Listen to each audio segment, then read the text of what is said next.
چشات میچینم و دم دنیا رو میبینم و یه ریشه قشنگ میذارم جای سیدلی میشینم و نظام ما مثل یه قطاره، قطاری که ترمزی نداره، همه باید این کله بگازیم، اینه واسه ما ها تنها راه چاره.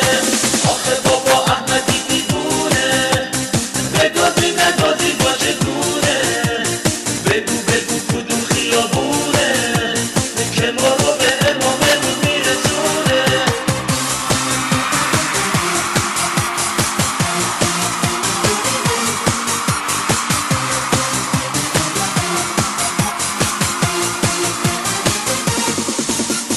راه شما کور میکنید و فقط آش و شور میکنید و بابا شما کله خراب نظامتون کور میکنید و نظام ما مثل یه قطاره، قطاری که ترمزی نداره، همه باید این کله بگازیم، اینه واسه ما ها تنها راه چاره.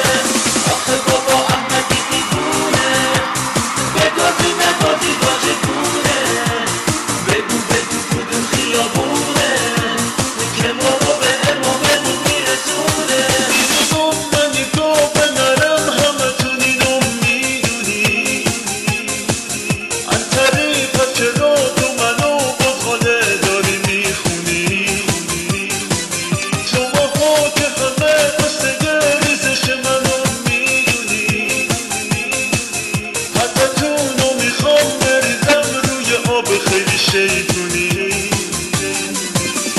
نظام ما مثل یه قطاره، قطاری که ترمزی نداره، همه باید این کله بگازیم، اینه واسه ما ها تنها راه چاره.